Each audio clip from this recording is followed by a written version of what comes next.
It is September 7th. Happy Labor Day. I hope you are all enjoying your Labor Day weekend and also holiday. In the meantime, I am enjoying my Labor Day, get to relax and sleep. But I have a big problem with the Samsung Galaxy Note 5. I'm sure you've seen it in the stores, in different carriers. I'm sure you've seen videos, reviews, articles, complaints, rants, positive, negative, all of that that relates to the Galaxy Note 5. But here's my take on the Galaxy Note 5. One is the build. The Galaxy Note 4 had a bezel of aluminum. The Note 5 also has a bezel of aluminum, but it also has a front glass and a back glass too at the same time. Now, when I remember Google releasing the Galaxy Note 4, the Google Nexus Note 4, a lot of people had a big problem on the glass back due to the breakage. It would easily crack.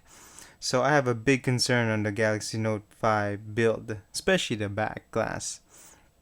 So in other words, you just have to buy a case and make sure that you hold it tight and it doesn't fall off your hands or in your pocket or in your bag. Second thing is the no more expandable memory. My take on this is that Samsung wants you to pay more for storage. So if you want to pay, let's say, upgrade to 64 gigabyte, you're gonna have to pay $100. Probably most $50, but I would not be surprised if you end up paying $100. I think I've seen in the price around there. So that's too bad since a 64 gig SD card could be purchased for $20. Hey, look at the savings.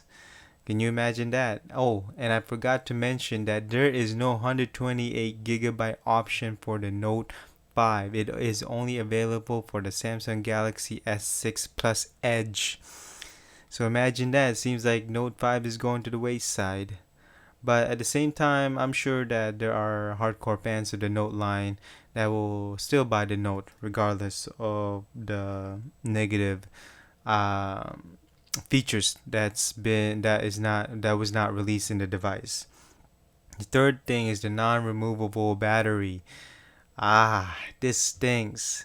For the power users who love to have a backup battery, if your battery is at 5%, take off the battery cover or the back cover, pop in a new battery, boom, 100% again. That is the benefit of removable battery. But in this case, there is no way you can do it. Not only that, I saw the Galaxy S6 disassembly video guide, and I can tell you that it is nearly impossible to change the battery without damaging the device.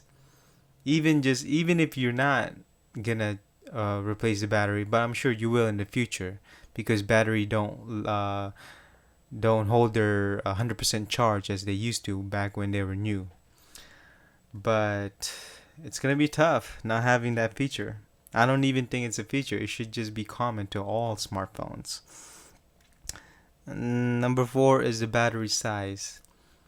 So the Note 4 had a 3220 milliamps. The Note 5 has a 3000. So you're losing 220 milliamps. That may not be much, but again, anything that will add an extra light to your phone is welcome. Not only that, there is a camera hump on the Note 5, so why not just make it flush and make the bigger battery? I don't get it. I don't understand the design language of Samsung. At least if you're gonna have a camera bump, why not just make the battery bigger? I don't want to have to charge my phone all the time. I know there's quick charge, but if I have a bigger battery, I don't need to charge. So there's no logic in the design. There are benefits of the Note 5, but the features that was removed from the Note 4 to the Note 5 outweighs the pros of the Note 5. Now I've seen the features, which is the a quick note, is you don't have to log in or you don't have to swipe the Note 5 screen, to the welcome screen or the home screen to make a note. You can just pop out the pen and then just write a quick note and then put the pen back. Boom! It automatically saves. That's one of the best features of the Note 5. Not only that, the handling is amazing. I'm glad that they made it slimmer, and also they make the back much more curved instead of the front, so it gives it a nice handling. But what I am concerned about is the investment value of the Note 5. Many people out there buying a smartphone buys it as an investment, so they want to have a good at least return of investment, or make their phones last as long as they can, or when they make a new purchase. There are other consumers, most consumers actually, the general consumers, that's the word I'm looking for, don't buy a new smartphone every year. They may buy every 2 years or 3 years, but definitely they keep their phone more than 1 year. So I'm not like that. I keep my phones maybe for 1 year and then I buy a new one. But for the general consumers who like to keep their devices much longer, it would be nice to have a removable battery, because at least they can just pop in your new battery and it will hold its charge for much longer. Not only that, they don't have to send the device to Samsung and have it replace a new battery.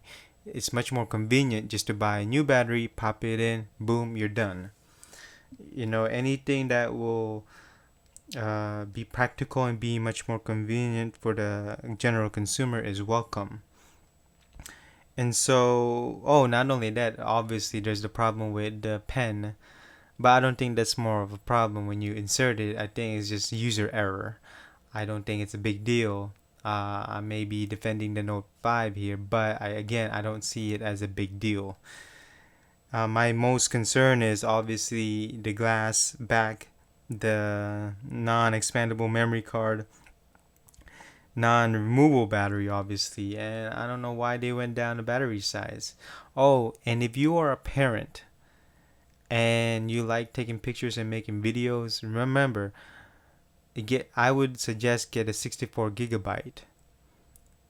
But if there was 128 gigabyte, I would get that better. I would not get a 32 gigabyte, as I do not think it is enough, because the Note 5's default video resolution is 4K. So that will easily run out depending on how much videos you take. Now there are those who says, "Oh, why not just put it in the cloud?" Look, not everybody has a 4G reception all the time. Not only that, 4K video files, are you kidding me?